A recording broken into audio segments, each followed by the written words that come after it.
The sound of laughter echoed down the hallway, sharp and cutting like broken glass. For the bullied teen who had just rescued an abandoned puppy from behind the dumpsters, the cruel chorus was nothing new. But today it stung differently. There was something about finding that trembling ball of fur, something that made Alex Mercer feel both stronger and more vulnerable than ever before. Alex hurried down the school corridor, shoulders hunched against the familiar barrage. His worn backpack felt heavier today, not from textbooks but from the small container of leftover meatloaf he'd saved from lunch. The tiny puppy hidden in the shed behind his house had barely eaten yesterday, its ribs visible beneath matted fur, eyes wide with fear and hunger. "Hey, garbage man!" Trevor Miller's voice boomed across the hall, accompanied by snickers from his ever-present entourage. "Found anything good in the trash lately?" Alex kept walking, his face burning. They'd seen him yesterday, digging behind the school dumpsters where he'd heard the whimpering. The jokes had been relentless since. "Betty takes it home to eat," someone called out, triggering another wave of laughter. Alex's fingers tightened around the strap of his backpack, knuckles white with restraint. 16 years of life had taught him that fighting back only made things worse. The puppy needed him now, that's what mattered. Not these people, not their words. The spring air hit his face as he pushed through the double doors, a momentary relief from the suffocating hallways. His hometown of Millfield looked almost beautiful this time of year, cherry blossoms speckling the streets with pale pink. But beauty was easy to miss when you spent most days trying to become invisible. The walk home took 20 minutes. 20 minutes of replaying the day's humiliations, of practice breathing exercises his counselor had taught him after Dad left and Mom started taking extra shifts at the hospital. 20 minutes that, since yesterday, had transformed into something he almost looked forward to, because at the end of it was the puppy. Alex slipped around to the back of their small weathered house, making sure Mrs. Abernathy next door wasn't watching from her kitchen window. The old shed smelled of rusted garden tools and forgotten summer projects, but now it held something precious. "Hey there," he whispered, kneeling on the concrete floor where he'd made a nest of old towels. "I brought you something." Two large brown eyes peered up at him from beneath a tuft of dirty, matted fur. The puppy, no bigger than a loaf of bread, cowered at first, then recognized his voice and cautiously inched forward. "That's it," Alex encouraged, setting down the container of meatloaf. "You must be starving." The puppy sniffed warily before hunger overcame fear. As it ate, Alex studied it more carefully than he had yesterday, when panic and protectiveness had overwhelmed everything else. The puppy's fur, where it wasn't caked with dirt, seemed unusual, a silvery blue tone he'd never seen before. Its ears were perked and alert despite its weakened state, and its tail, though tucked nervously, had a distinctive curl. "Mom's working the night shift again," Alex said softly, watching the puppy lick the container clean. "But tomorrow's Saturday. We'll get you cleaned up, figure out what to do." The puppy finished eating and looked up at him with an intensity that made Alex's chest tighten. He'd never had a pet. Mom's allergies had always been the excuse, though the real reason was probably financial. Veterinarians, food supplies. It all cost money they didn't have, especially since Dad left. "I should give you a name," Alex murmured, cautiously extending his hand. The puppy flinched but didn't retreat. "Progress. How about Blue? Because of your fur, when it's clean I think it'll be kind of blue-silver." Blue nudged Alex's fingers with a cold nose, and something within Alex's chest, something that had been tightly wound for years, loosened just slightly. "Nobody can know about you yet," he said, settling cross-legged on the floor. "Not until I figure things out." As if understanding, Blue took a tentative step onto Alex's lap, turned in a circle and curled into a tight ball. Trust. Such a simple thing. But Alex couldn't remember the last time anyone had trusted him so completely. For the first time in months, Alex fell asleep without the weight of tomorrow pressing down on him. Morning light filtered through the shed's single dusty window, waking Alex with a start. He'd spent the night there accidentally. His back ached from sleeping against the wall, but the warm weight of Blue still curled in his lap made him smile. "Mom's gonna kill me," he muttered, gently placing the sleeping puppy on the towel nest. He checked his phone. 3 missed calls and 7 increasingly worried texts. With a grimace, he typed out a quick message. "Fell asleep studying in the shed. Sorry. Making breakfast now." The house was empty when he slipped inside, his mother having finally returned from her night shift and collapsed into bed. A note on the refrigerator reminded him about chores and mentioned extra shifts she'd picked up for the coming week. More time alone. More time for Blue. Alex moved quickly, gathering supplies. An old plastic basin, dish soap, he hoped it was gentle enough, a soft brush Mom never used anymore, and some leftover chicken from the fridge. He filled an old water bottle and grabbed a small bowl before heading back to the shed. Blue was awake, anxiously pacing the small space, but brightened visibly at Alex's return. "Ready for a spa day?" Alex asked with a nervous laugh. "I don't really know what I'm doing, but you need a bath, buddy." Bathing the puppy proved more challenging than expected. Blue squirmed and whimpered, but didn't bite or try to escape, almost as if understanding this discomfort was necessary. As the water turned gray with dirt, Alex's suspicions about Blue's appearance grew. The matted fur, once cleaned, revealed a striking coat, silver blue with distinctive markings. "You're beautiful," Alex whispered in awe, carefully toweling off the puppy who now looked like an entirely different animal. "What kind of dog are you?" With Blue clean, fed, and sleeping peacefully in a freshly arranged nest of towels, Alex returned to the house and opened his laptop. He searched silver blue puppy breeds, scrolling through dozens of images before stopping abruptly at one that made his heart skip. "No way," he breathed. The resemblance was striking. The website described Thai Ridgeback blue-silver coloration as extremely rare and highly valued.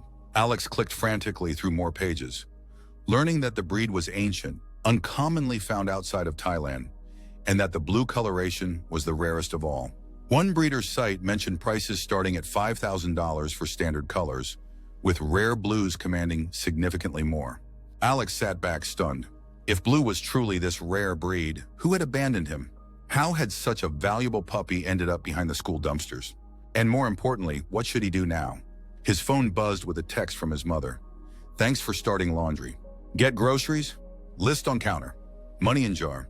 Reality crashed back. Alex stared at the screen, then back at his laptop with the Thai Ridgeback information.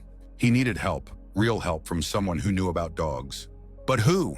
He had no close friends, no one he trusted with something this important. Then he remembered Mr. Harlow, the biology teacher who'd shown him kindness when no one else bothered. Mr. Harlow, whose desk featured photos of various dogs he'd rescued over the years. It was Saturday, but Alex had his email from the science project last semester. Heart pounding, he composed a careful message, explaining about finding an abandoned puppy without mentioning his suspicions about the breed. He attached a photo of Blue and hit send before he could second-guess himself. While waiting for a response that might never come, Alex completed his chores and went to the grocery store, his mind constantly wandering back to the shed and its precious occupant. To his surprise, Mr. Harlow replied within hours. "Alex, that's definitely not a common mixed breed. Bring the pup to my house tomorrow. Might need vet attention. Address below." No questions asked. Relief washed over Alex. Tomorrow. He just needed to keep Blue safe until tomorrow. That night, Alex slept in his own bed after making sure Blue had food, water, and enough towels for warmth. His dreams were a confused jumble of Thai temples, Trevor's mocking laughter, and Blue growing to the size of a horse, carrying him away from Millfield forever. He woke to his phone ringing, a rare occurrence. Mr. Harlow's name flashed on the screen. "Hello?" Alex answered groggily. "Alex, sorry to call so early." Mr. Harlow's voice was tight with urgency. "But after seeing that picture again, I did some research. I think you might have found a very valuable dog. Don't tell anyone else about this, okay? There have been reports of rare breed thefts in the county. Just bring the puppy straight here." Fully awake now, Alex promised he would and hung up. The pit in his stomach deepened. If Blue was stolen, someone might be looking for him. Someone who saw him as nothing but a price tag. After a quick breakfast and leaving a note for his still sleeping mother, Alex headed to the shed. He'd have to figure out how to transport Blue to Mr. Harlow's home on the other side of town. The old backpack might work if he left it mostly unzipped. The shed door was open. Alex froze, then rushed forward. "Blue?" he called, panic rising in his throat. The nest of towels was empty. The water bowl overturned. "Blue!" Alex called more loudly, searching every corner of the small space. Nothing. He burst out of the shed, scanning the yard for any sign of the puppy. Had Blue somehow pushed the door open and wandered off? The latch had been loose for years. A faint whimpering drew his attention to the side of the house. Alex ran toward the sound, hope surging, only to stop dead in his tracks. Trevor Miller stood by the fence, Blue struggling in his arms. "Looking for something, garbage man?" Trevor's smile was all teeth, no warmth. "Cute dog. Looks expensive. Give him back," Alex said, his voice steadier than he felt.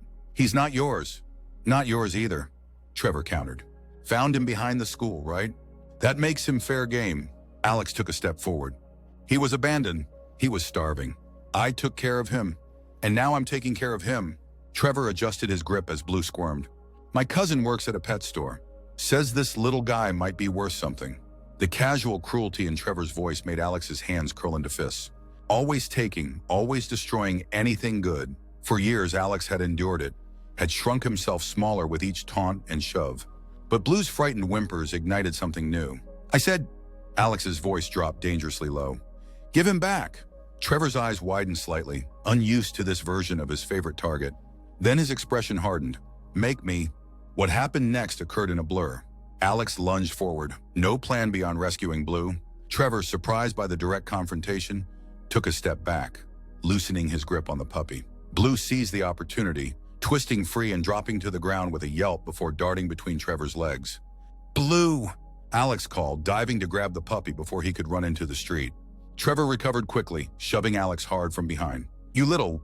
He never finished the sentence. As Alex clutched Blue protectively to his chest, a car pulled up alongside them. A familiar old Volvo with a science teacher's "Do it experimentally" bumper sticker. Mr. Harlow stepped out, his normally gentle face set in stone. Everything okay here, boys? Trevor's demeanor changed instantly. Yes, sir. Just talking.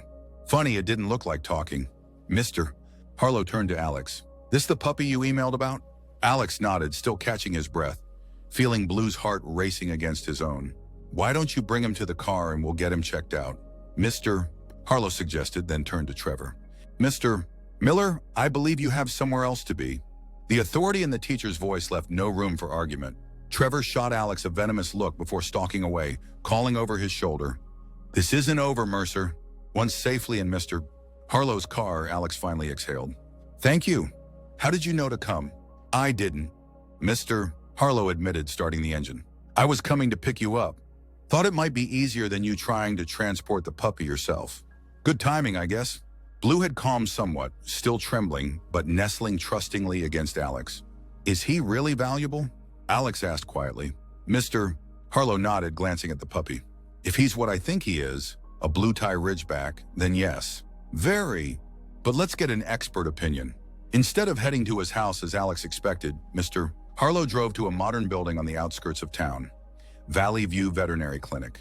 My sister-in-law, he explained as they pulled into the parking lot. She's the best vet in 3 counties and she's waiting for us. Doctor, it can want to re discernium. Louisa Harlow was a brisk, efficient woman with kind eyes that softened when she saw Blue. The examination room was warm and smelled of antiseptic as she gently checked the puppy over, murmuring reassurances. No microchip, she announced after scanning Blue's neck and shoulders. Slight malnourishment, some dehydration, but otherwise remarkably healthy considering. And the breed? Mr. Harlow prompted. Doctor. Harlow nodded slowly. Tie ridgeback, almost certainly. The ridge along the back is subtle but present. It'll become more pronounced as he grows. And this color, she stroked Blue's unusual coat. Blue silver. Incredibly rare. How rare? Alex found himself asking. There are probably fewer than a dozen in the entire state, she replied. Maybe 100 in the country. They're not commonly bred outside of Thailand, and the blue coloration is a recessive trait. She looked at Alex curiously. Where did you find him? Alex recounted discovering Blue behind the school dumpsters, watching the vet's expression shift from surprise to concern. Given the value, this was either a lost puppy from a very expensive litter, or, she hesitated, or stolen. Mr. Harlow finished. Part of the breeding theft ring the sheriff mentioned at the town council meeting. Doctor. Harlow nodded grimly. I'll check missing pet reports and contact some breeder connections. In the meantime, she looked at Alex. He's bonded to you. That's clear from how he's responding. Are you prepared to care for him until we determine where he belongs? The question hit Alex like a physical blow. Until now, he hadn't fully confronted the reality that Blue might have an owner, someone with the legal right to reclaim him. The thought of giving up the puppy made his chest constrict painfully. I don't know if my mom will let me, he admitted. She works a lot and we don't have much money for vet bills or fancy dog food. Don't worry about the medical expenses. Doctor, Harlow said firmly, I'll cover those as part of our rescue program. As for food, she reached into a cabinet and pulled out a bag of premium puppy kibble. This sample should last a couple of weeks. By then we'll have a clearer picture of the situation. Mr. Harlow placed a supportive hand on Alex's shoulder. Talk to your mom. Explain everything. If it helps, I'm happy to speak with her too. The drive back home was quiet. Alex lost in thought while Blue slept contentedly in his lap, unaware of the complications his very existence created. Thank you, Alex said as they pulled up to his house. For everything. I don't know why you're helping me, but you're a good kid, Alex. Mr. Harlow interrupted gently. I've watched you endure Trevor and his friends for 2 years without ever compromising who you are. That takes character. And anyone who risks getting caught sleeping in a shed to care for an abandoned puppy deserves some help. He smiled. Besides, that's one special dog. Something tells me you two found each other for a reason. Alex carried Blue and the supplies into the house, finding his mother in the kitchen preparing for another shift. Sarah Mercer looked up, her tired eyes widening at the sight of the puppy. Alexander James Mercer, what on earth? Mom, please just listen. Alex interrupted, setting Blue down carefully on the floor. I can explain everything. And he did. The whole story poured out, finding Blue behind the dumpsters, hiding him in the shed, discovering his potential value, the confrontation with Trevor and Mr. Harlow's intervention. Throughout the explanation, Blue remained uncharacteristically still at Alex's feet, as if understanding the importance of making a good impression. When Alex finally finished, his mother's face was unreadable. So this dog might be worth thousands of dollars, she said slowly, and might belong to someone else. Yes, Alex admitted, heart sinking. But doctor, Harlow's handling the medical costs, and she gave us food, and he's really well behaved, and you slept in the shed to take care of him. His mother interrupted, a strange softness entering her voice. She knelt down, cautiously extending her hand toward Blue, who sniffed it curiously. What did you say his name was? Blue, because of his color. She nodded thoughtfully. Appropriate. Then after a long moment, 2 weeks. We'll give it 2 weeks while they search for his owners. But Alex, her eyes met his, serious and sad. You need to be prepared for the possibility that he belongs to someone else, that you might have to give him up. I know, Alex whispered, though the mere thought felt like ice in his veins. His mother stood, checked her watch, and sighed. I'm late for my shift. We'll talk more about this tomorrow. At the door, she paused, looking back at Alex and Blue with an expression he couldn't quite decipher. He is beautiful, she said softly before leaving. That night, with Blue officially permitted inside the house, Alex created a proper bed in his room, using an old laundry basket and the now clean towels. As he lay in bed with Blue curled up beside him, the basket abandoned within minutes, Alex scrolled through his phone, researching Thai Ridgebacks with growing fascination. The breed was ancient, one of the oldest in the world, once used to guard Thai royalty. Loyal, protective, intelligent, traits Alex had already witnessed in Blue's behavior. The articles mentioned their rarity and value but emphasized something that resonated deeply. These dogs typically bonded intensely with one person, their chosen human. Alex set his phone aside and gazed at the puppy sleeping trustingly beside him. 2 weeks, he whispered, gently stroking Blue's ear. A lot can happen in 2 weeks. He had no idea how prophetic those words would prove to be. The next morning brought a development neither Alex nor his mother had anticipated. A camera crew from the local news station setting up outside Valley View Veterinary Clinic. Dr. Harlow had reported the found puppy to the proper authorities, including a description of the rare breed, which had somehow leaked to the press. Alex learned about it when Mr. Harlow called, voice tight with concern. They're running a story about a rare, valuable puppy found abandoned, the teacher explained. They don't have your name yet, but in a town this size, everyone will figure it out. Alex finished, heart sinking. Blue looked up at him from where he'd been playing with an old sock, sensing the shift in mood. Dr. Luisa's keeping them at bay, but you should be prepared. This might draw attention, both from people claiming to be the owners and from those who might see Blue as a payday. Alex thought immediately of Trevor, of the calculating look in his eyes. What should I do? For now, keep Blue inside. Doctor. Luisa is requesting documentation from anyone claiming ownership. Breeding certificates, purchase records, photos predating when you found him. A dog this valuable should have a paper trail. After hanging up, Alex sat on the floor beside Blue, anxiety churning in his stomach. The puppy crawled into his lap, resting his head under Alex's chin, in a gesture that somehow conveyed perfect understanding. We'll figure this out, Alex promised, though he wasn't sure how. He didn't have to wait long for the fallout. By Monday morning, the story had spread throughout Millfield High School. Alex felt eyes on him the moment he entered the building, whispers following him down the hallway. There he is, the dog kid. Heard that puppy's worth like $20,000. My cousin said it's some royal dog from China or something. Alex kept his head down, moving quickly between classes. He'd almost made it to lunch when Trevor and two of his friends cornered him by the lockers. So Garbage Man struck gold. Trevor smirked, leaning casually against the metal doors. Who knew dumpster diving could be so profitable?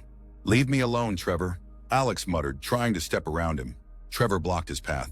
You know, I've been thinking that dog was behind the school. School property. So technically, he belongs to everyone here. His smile widened unpleasantly. Or maybe to whoever found him first. I found him first, Alex said, feeling heat rise in his face. Did you? No witnesses. Could have been me. Trevor took a step closer.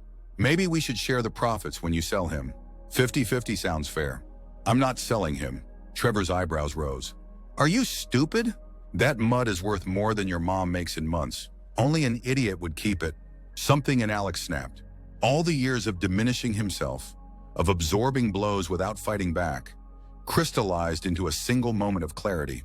His name is Blue, he said, voice steady and clear. And he's not a price tag. He's alive. He feels things. He trusts me. And no amount of money is worth betraying that trust.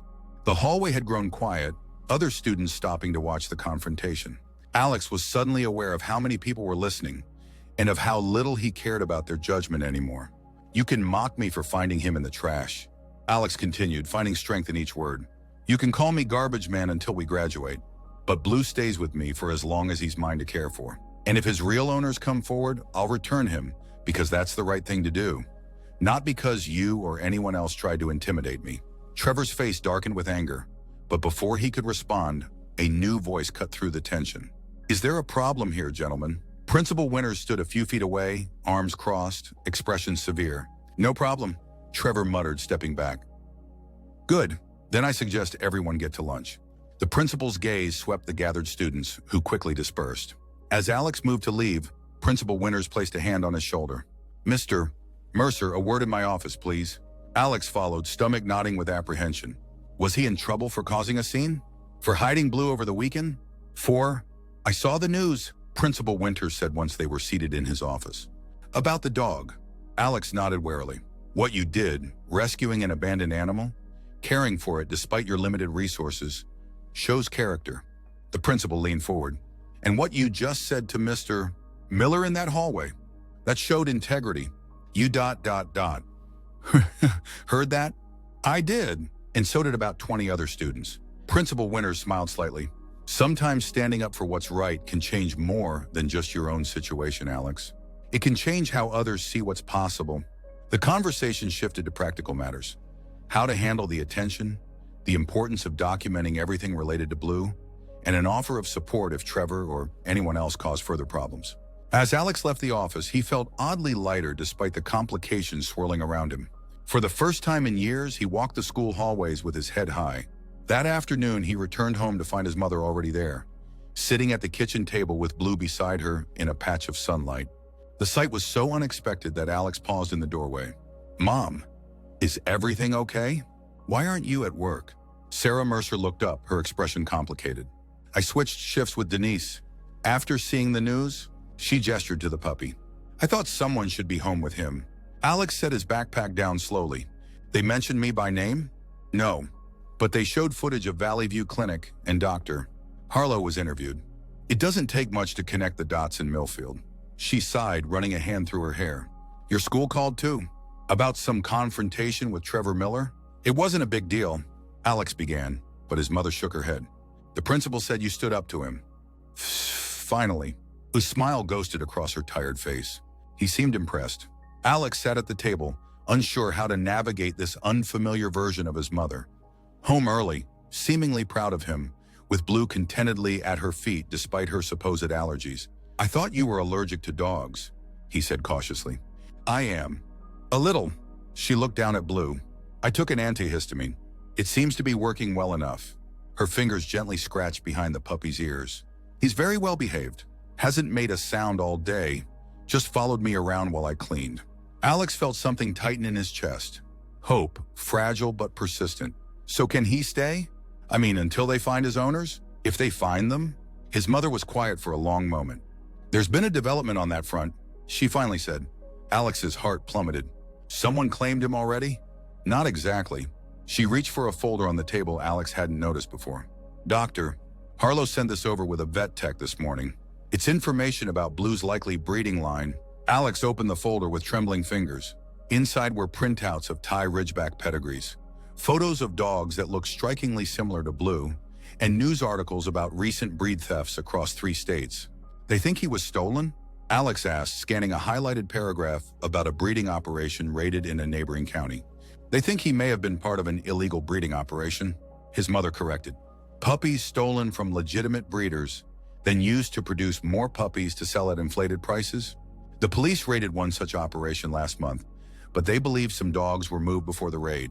And Blue might have been one of them? But why would they abandon him behind the school? His mother's expression hardened.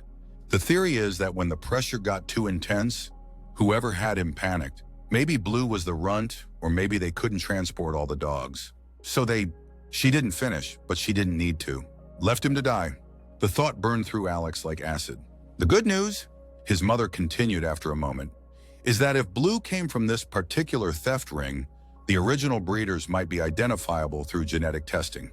Dr. Hassan Harlow took samples today, and if they find the original breeders, his mother reached across the table to cover his hand with hers. Then they'll have a legitimate claim, Alex. I know that's hard to hear. Alex looked at Blue, now sleeping peacefully in the warm rectangle of sunlight. Hassan, how long will the testing take? A few weeks, possibly longer. These cases are complicated. She squeezed his hand. But for now, he's yours to care for. And Alex, her voice softened. I've never seen you like this before. Standing up to Trevor, taking responsibility for another living thing. It's like this dog has helped you find parts of yourself that were always there, just waiting. The next few days settled into an unexpected rhythm. Alex went to school, where his confrontation with Trevor had subtly shifted the social landscape. Some students who had previously ignored him now nodded in acknowledgement. A few even approached with questions about Blue, genuine curiosity rather than mockery in their voices. Trevor himself maintained distance, his usual taunts reduced to glares from across the cafeteria. The respite wouldn't last forever, Alex knew, but for now it was enough. At home, Blue thrived under the combined care of Alex and increasingly his mother. The puppy gained weight, his unusual coat growing more lustrous. His personality emerged, playful but dignified, affectionate but never clingy, intelligent in ways that sometimes startled them both. One evening, while they were watching TV with Blue nestled between them on the couch, Alex's mother broke their comfortable silence. I called your father today. Alex stiffened. His father had left 3 years ago, his occasional phone calls becoming increasingly rare. Why? He asked, unable to keep the edge from his voice. He has a right to know what's happening in your life, she replied carefully. And ... I thought he might be able to help. Help how? He's never helped before, his mother sighed. Your father's company transferred him to their Thailand office last year. Given Blue's breed, understanding dawned. You think he could find out more about Thai Ridgebacks? Maybe trace Blue's origins? She nodded. He seemed interested. Said he'd ask around, see if there are registered breeders who reported thefts matching Blue's description and timeline. Alex absently stroked Blue's head, processing this information. His father suddenly involved in his life again because of a dog. The irony wasn't lost on him. Did he ask about me? About anything else? His mother's silence was answer enough. It's fine, Alex said quickly. If he can help with Blue, that's what matters. But that night, alone in his room with Blue curled at his feet, Alex confronted feelings he'd buried since his father's departure. The abandonment, the slow withdrawal of contact, the way his father had simply stopped being present in any meaningful way. It felt uncomfortably parallel to Blue's situation, discarded when inconvenient, left to fend for himself. Difference is, Alex whispered to the puppy, I'd never abandon you. Not willingly. Blue raised his head, eyes reflecting moonlight from the window, and Alex was struck by a certainty that felt almost spiritual. This sentient being understood him in ways humans rarely did. There was no judgment in those eyes, no disappointment, no expectation of him being anything other than exactly who he was. In that moment, The unfairness of their potential separation felt unbearable. The weeks that followed brought both challenges and unexpected gifts. Dr. Harlow confirmed through preliminary genetic testing that Blue was indeed purebred and likely connected to one of the reported thefts. The search for his original breeder narrowed, focusing on a renowned kennel in California that specialized in rare Thai Ridgeback lines. Meanwhile, Blue became something of a local celebrity. People recognized him when Alex took him for walks, sometimes asking to take photos or simply admire him up close. The attention was uncomfortable at first, but Alex gradually realized it offered an opportunity. With Mr. Harlow's help, he started a social media account documenting Blue's recovery and growth. Each post included information about abandoned animals, responsible pet ownership, and the dark side of rare breed theft rings. To Alex's surprise, the account gained thousands of followers within days. You're making a difference, Mr. Harlow told him after a particularly impactful post went viral. People are listening because of your story with Blue. The local shelter says adoption inquiries have doubled in the last week. Even at school, Alex's status evolved from bullied kid to that guy with the famous rare dog. It wasn't deep friendship, but it was a form of respect he'd never experienced before. Trevor, remarkably, had receded from his life almost entirely, until the day Alex found him waiting by his locker, uncharacteristically alone. Need something? Alex asked warily, keeping his distance. Trevor glanced around, ensuring no one was within earshot. My mom saw your dog's story on Facebook, he said, voice low and stripped of its usual arrogance. She ... She cried. Alex waited, unsure where this was going. My dad abandoned us too, Trevor continued, staring at the floor. Left when I was 7. No calls, no child support, nothing. He looked up, meeting Alex's eyes with uncomfortable directness. I guess what I'm saying is, I get it. Why that dog matters so much. The admission hung between them, awkward but somehow necessary. Doesn't excuse how I treated you, Trevor added quickly. Just explain some things. Maybe. Alex nodded slowly, a lifetime of anger toward this boy suddenly complicated by this glimpse of shared pain. Blue's helped me understand some things too, he offered. About not becoming what hurts you, it wasn't forgiveness, not yet, but it was something adjacent to it. A recognition of each other's humanity that had been missing for years. As Trevor walked away, Alex felt as though some internal knot had loosened. Blue was changing everything, reshaping his world in ways he couldn't have imagined when he first heard that faint whimper behind the school dumpsters. That night, Alex's phone rang with a number he barely recognized anymore. His father. Alex, the familiar yet distant voice greeted him. Your mother tells me you've become quite the hero. Alex sat on his bed, Blue immediately climbing into his lap as if sensing his tension. Just did what anyone should do, he replied carefully. Not everyone would, his father said. I've been asking around about your puppy. Thai Ridgebacks are treasured here, especially the blue ones. They're considered symbols of loyalty and protection. Have you found anything about stolen breeding lines? Alex asked, steering the conversation back to its purpose. Possibly. There's a breeder named Sunan who lost several puppies during export to America last year. Blue silver, like yours. I've sent her photos and she thinks there might be a connection. Alex's grip on the phone tightened. So she'll want Blue back. It's complicated, his father sighed. The puppies were headed to an American breeder who had already paid for them. Insurance covered the loss. Legally, if your puppy is one of those stolen, the American breeder would have the strongest claim. Who's the American breeder? Ellison Rare Breeds in California. Your mother mentioned that's the kennel doctor. Harlow already contacted. After hanging up, Alex sat in silence. Blue's warm weight against him, both comfort and reminder of what he stood to lose. The California breeder had responded to Dr. Harlow's inquiry requesting more photos and information. A representative was planning to visit within the week to examine Blue in person. Time was running out. The following day brought unexpected rain, sheets of water cascading down the windows of Millfield High. Alex moved through his classes in a fog, the approaching visit from Ellison Rare Breeds hanging over him like the dark clouds outside. During lunch, he sat alone as usual, but was surprised when a tray clattered onto the table across from him. Lily Chen, a quiet girl from his English class, slid into the seat. Is it true they found Blue's real owners? She asked without preamble. Alex looked up, startled. He and Lily had barely spoken before, though she'd been one of the few people who had never participated in Trevor's taunting. Maybe, he admitted. Someone's coming to check if he matches puppies that were stolen. Lily nodded, pushing her hair behind her ear. I've been following your posts about him. My aunt volunteers at the shelter, and she says they've never had so many people interested in adopting. That's good, I guess. It is. She hesitated. But it would really suck if you had to give him up after everything. The simple acknowledgement of what he was facing, what he was feeling, caught Alex off guard. Yeah, he managed. It really would. Lily reached into her backpack and pulled out a small book. My grandmother gave me this when my cat died last year. It's about the Buddhist view of the bonds between humans and animals. She slid it across the table. There's this concept called Chun Huang. It means some souls are meant to find each other across different lives. Maybe that's what happened with you and Blue. Alex accepted the book, touched by the unexpected gesture. Thanks. I'll read it, whatever happens, Lily said as she stood to leave.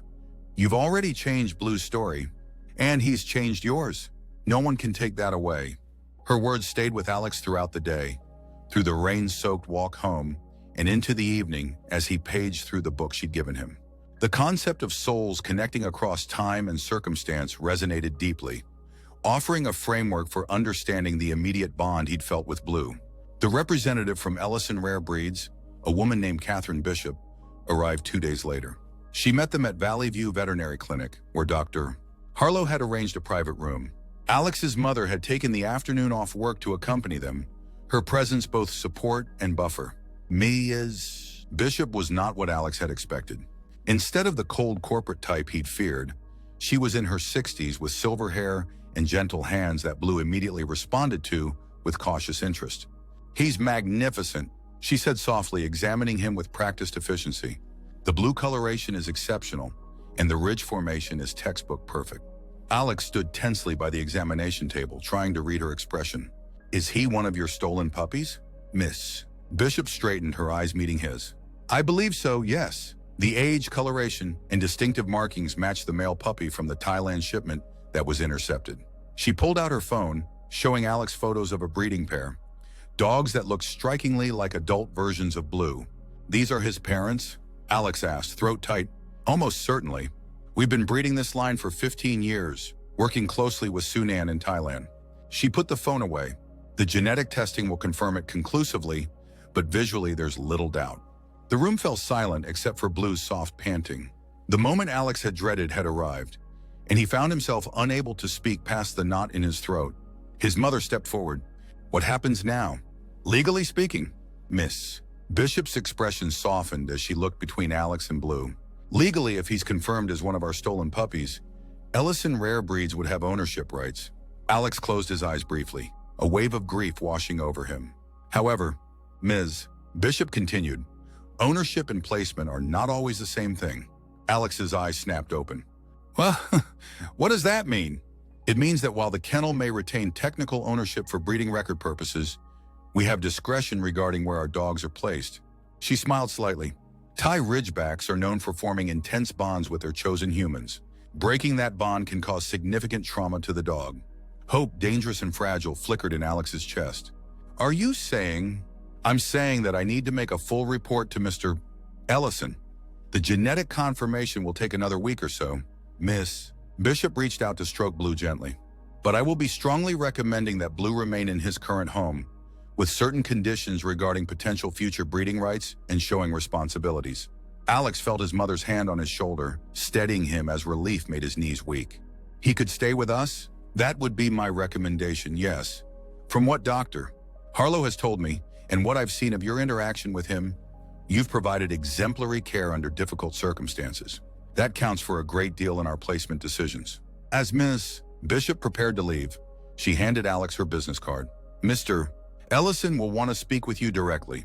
He's particularly interested in the social media advocacy you've been doing around abandoned animals and breed theft awareness.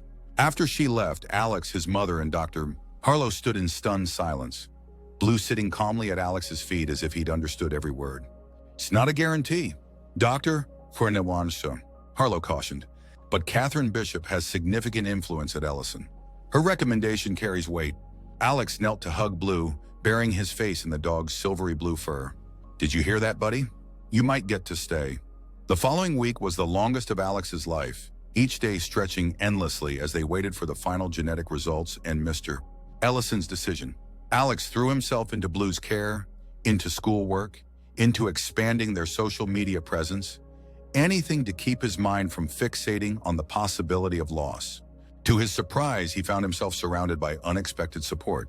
Lily shared lunch with him regularly now, bringing articles about Thai Ridgebacks and helping with ideas for social media posts. Mr. Harlow checked in daily. Even Trevor maintained a respectful distance, no longer looking for opportunities to target Alex. At home, something equally unexpected was happening. His mother, who had worked double shifts for as long as Alex could remember, had rearranged her schedule to be home more often. She helped with Blue's training, researched Thai Ridgeback care, and one evening, Alex found her looking at apartment listings on her laptop. "Are we moving?" he asked, surprised. She looked up, slightly embarrassed at being caught. "Just exploring options. If Blue stays with us, this place isn't ideal. No yard, thin walls. I thought maybe we could find something small with a fenced area. Nothing fancy, but better suited for a dog that will grow quite large."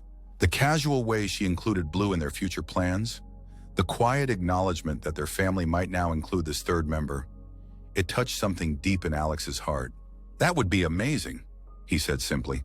When Mr. Ellison finally called, Alex was walking Blue in the park near their home. The dog had grown noticeably in the weeks since his rescue, his lanky frame promising the substantial adult he would become. "Alex Mercer?" The voice on the phone was deep, authoritative. "Yes, sir," Alex replied, heart pounding as he recognized the caller ID from Miss Bishop's contact information. "I'm Richard Ellison of Ellison Rare Breeds. I understand you've been caring for one of our Thai Ridgebacks." Alex sank onto a nearby bench, Blue immediately sitting attentively at his feet. "Yes, sir. Blue, the blue-silver male puppy. Catherine was quite impressed with both of you," Mr. Ellison continued. "And the genetic tests confirm he's from our stolen breeding line. Specifically, he's the son of our champion stud, Sunan's Blue Tempest." Alex waited, hardly breathing. "I've reviewed Catherine's recommendation, along with the remarkable social media awareness campaign you've created.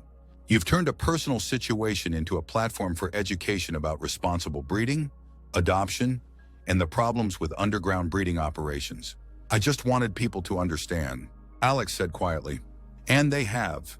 Our kennel has received dozens of inquiries from your followers, not about purchasing rare breeds, but about supporting legitimate breeders, identifying puppy mills, and preventing theft."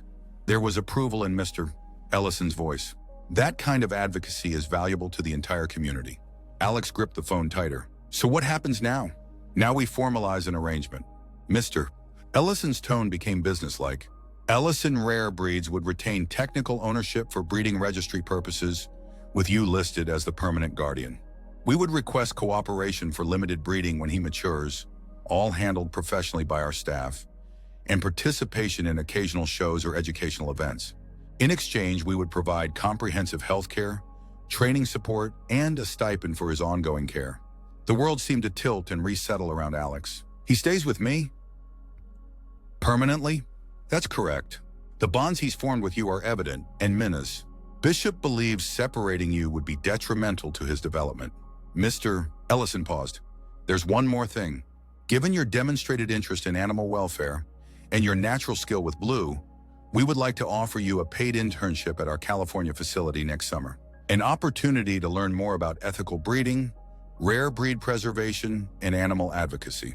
Alex sat stunned, Blue leaning warmly against his leg as if understanding the significance of the moment. "I don't know what to say." "Say yes," Mr. Ellison suggested with a chuckle. "Catherine will email the formal guardianship agreement for your mother to review. We can discuss the internship details later." After hanging up, Alex sat motionless on the bench, the reality of what had just happened washing over him in waves. Blue would stay, not just temporarily but permanently. And beyond that, a summer internship, a possible path forward that Alex had never imagined for himself. Blue nudged his hand, tail wagging as if asking what happened. "You're staying, buddy," Alex whispered, dropping to his knees to embrace the dog. "You're staying with me." As Alex walked home with Blue trotting happily beside him, he marveled at how completely his life had transformed in the weeks since he'd first heard that faint whimpering behind the school dumpsters. From a bullied kid trying to become invisible to someone who had found his voice, his courage, and his purpose, all because he'd stopped to investigate a sound that others had ignored. His phone buzzed with a text from his mother. "Mr. Ellison called." Is it true? Alex typed back, yes. Blue stays with us, and you won't believe the rest. When he reached their street, he saw his mother waiting on the porch steps, her face alight with a joy he hadn't seen in years. As he approached, Blue broke into a run, reaching her first and accepting her affectionate greeting with dignified happiness. Tell me everything, she said as Alex joined them, her arm going around his shoulders in a gesture that felt new yet familiar. As the sun set over Millfield, casting long golden shadows across their small porch, Alex recounted Mr. Ellison's call, watching his mother's expression shift from joy to surprise to tentative excitement at the mention of the internship. This could change everything for you, she said softly. A chance to work with professionals in a field you care about. It's more than I ever dreamed. It's more than I dreamed too, Alex admitted. And it all happened because you showed kindness when it wasn't easy, his mother finished. Because you saw value in something others had thrown away. Blue settled between them, his unusual silvery blue coat gleaming in the fading light, his presence a living bridge connecting their past struggles to this unexpected new future. Later that evening, as Alex updated their social media with the news of Blue's permanent placement, he included a reflection that came from the deepest part of his heart. Sometimes the things the world discards as worthless turn out to be priceless. Sometimes the connections we make when we're most broken become the bonds that heal us. And sometimes when you reach out to save something else, you end up saving yourself. The post was accompanied by a photo of Blue in the golden hour light, his intelligent eyes gazing directly into the camera with the serene dignity that had been present from the very beginning. Not just a rare breed worth thousands, but a soul that had recognized its counterpart across all odds. Within minutes, comments and shares began flooding in, each one a testament to how deeply Blue's story had resonated with people everywhere. But Alex closed his laptop, content to let the virtual world wait while he savored the real one. His mother humming in the kitchen, Blue dozing at his feet, and the future, once so bleak and constrained, now opening before him like a road stretching toward the horizon, unexplored but full of promise. The bullied teen who had saved an abandoned puppy had, in the end, found something far more valuable than rare breeding or monetary worth. He had found himself reflected in the faithful eyes of a creature who had never doubted his value for a moment.